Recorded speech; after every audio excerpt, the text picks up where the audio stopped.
Bismillahirrahmanirrahim. Wassalatu wassalamu ala nabiyil mustafa wa ala alihi wa sahbihi ahli sidiki wal wafa. Asyhadu an la ilaha illallah wa asyhadu anna Muhammadan abduhu wa rasuluhu la nabiyya ba'da, amma ba'du wa ba'da tahiyah.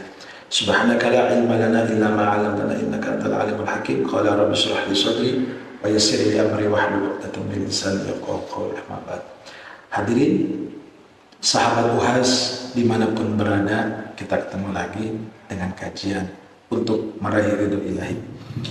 Manusia ini ingin semuanya menjadi orang-orang yang hebat.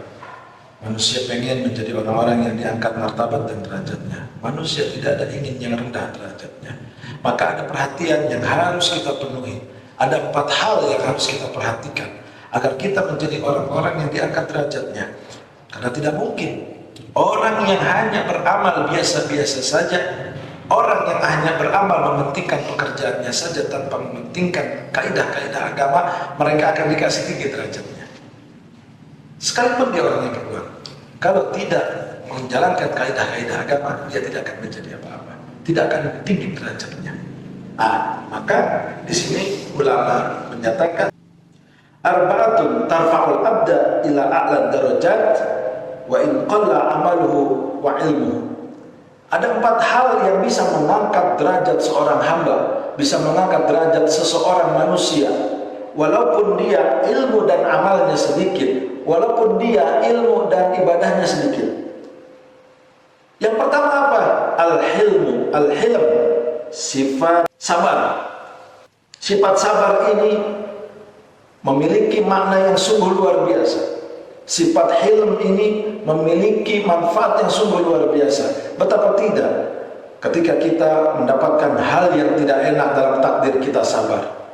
Menghadapi rumah tangga, pasangan suami atau istri yang tidak baik, kita sabar. Lalu menghadapi anak yang susah diatur, kita sabar. Menghadapi atasan dan bawahan yang tidak mendukung kegiatan kita di kantor, kita sabar. Menghadapi customer atau pembeli dari seorang pengusaha atau pedagang, kita sabar. Dan menghadapi lingkungan yang kadang tidak bersahabat dengan kita, kita sabar. Tapi dengan catatan kita tidak melakukan kesalahan. Ketika diberikan untung dalam kegiatan berbisnis, dia sabar. Pun diberikan kerugian, dia sabar. Ketika dalam keadaan capek dan lelah bekerja, dia sabar. Maka sifat sabar inilah yang dicintai oleh Allah Subhanahu wa taala. Innallaha ma'as sabirin. Sesungguhnya Allah bersama orang-orang yang bersabar. Sabar, kalau kata orang sekarang, ada batas, tapi bagi Allah sabar tiada batas. Dimanapun kau menjadi orang-orang yang mendapatkan takdir apapun, baik yang positif atau yang negatif, yang manis atau yang pahit, kau jadikan dirimu sabar. Sebab apa? Sabar itu akan menjadi kekuatan bagi kita dalam menghadapi kehidupan. Dan bahkan kalau kita tidak punya sifat sabar terhadap ujian, kan bahkan sekarang ini banyak orang-orang yang dikasih cobaan hidup. Ya Allah, saya kok kekurangan uang terus. Ya Allah, takdir kok tidak berpihak kepada saya. Ya Allah, takdir hidup saya jelek mulu. Tapi begitu dia dalam keadaan bahagia, dia dalam keadaan normal hidupnya, tidak kekurangan uang, dia dihargai, dia mempunyai jabatan, tapi dia tidak ingat Allah. Begitu jatuh dia baru ingat Allah, dia bersabar. Inilah akan diangkat derajatnya. Dan ketika dia dalam keadaan musibah, maka dia dalam keadaan bersabar. وَلَنَبْلُوَنَّكُمْ بِشَيْءٍ مِنَ الْخَوْفِ وَالْجُوعِ وَنَقْصٍ مِنَ الْأَمْوَالِ وَالْأَنْفُسِ وَالثَّمَرَاتِ وَبَشِّرِ الصَّابِرِينَ. Semua manusia pasti akan diberikan ujian. Ujian harta, ujian keluarga, ujian jabatan, ujian rumah tangga, ujian lingkungan sekitar. Semua akan diberikan cobaan. Tapi ketika ujian itu kita terima dengan sabar, وَبَشِّرِ الصَّابِرِينَ, berikan kabar gembira bagi orang-orang yang bersabar. Sabar balasannya surga. Karena kalau sabar enteng, paling juga hadiahnya cuma kipas anginnya.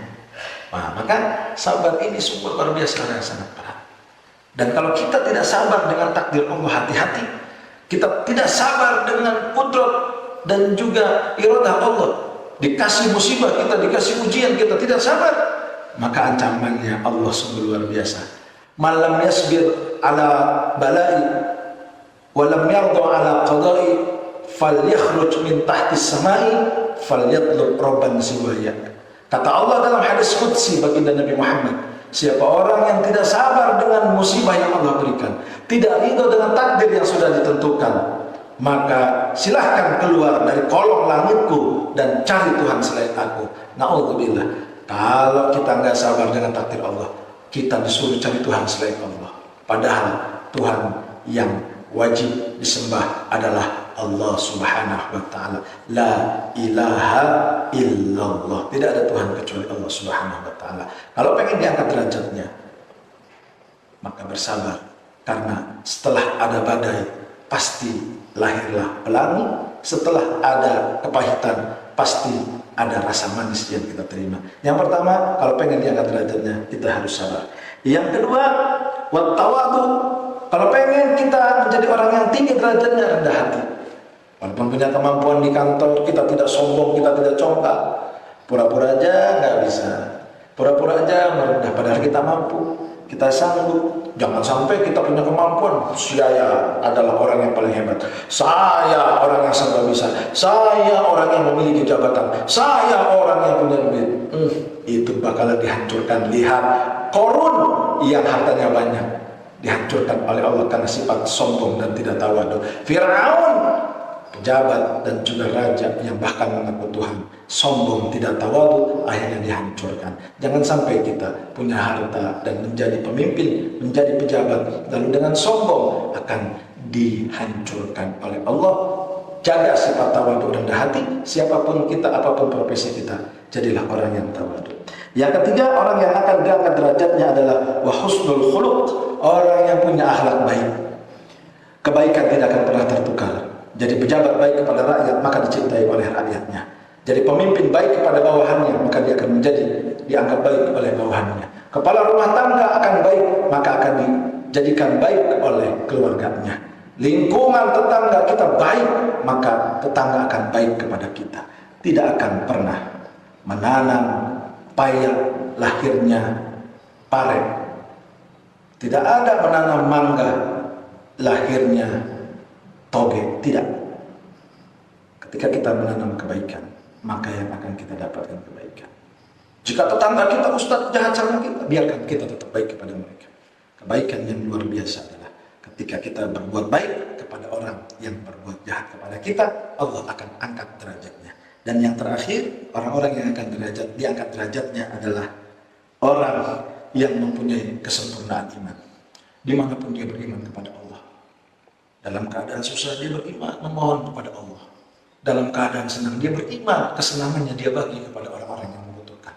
Orang kaya yang beriman pasti hartanya akan diberikan kepada musola, masjid, pondok-pondok pesantren, akan diberikan kepada orang tuanya, akan diberikan kepada siapapun yang membutuhkannya. Bukan untuk kesombongan dan pamer, tetapi untuk kebaikan. Banyak pemimpin-pemimpin yang menjadi contoh kita. Contohnya Bapak Ain, Kang Deddy Mulyadi KDM. Oh, pejabatnya luar biasa.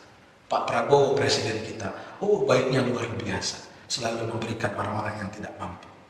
Jadi kalau ada pemimpin yang imannya tinggi, maka dia akan menjadi orang-orang yang selalu berbuat baik kepada rakyatnya. Pengusaha yang punya uang banyak, lalu dia punya keimanan, uangnya disalurkan untuk hal yang kebaikan. Keluarga, pemimpin, bapak, ayah, ketika dia punya iman, tidak akan pernah melakukan kesalahan kepada keluarganya. Kita yang menjadi manusia, ketika kita punya keimanan, ingin melakukan kesalahan, maka kita tidak akan mampu untuk melakukan kesalahan. Karena apa? Allah ada di mana-mana. Jaga keimanan, insya Allah datang kebahagiaan. Assalamualaikum warahmatullahi wabarakatuh.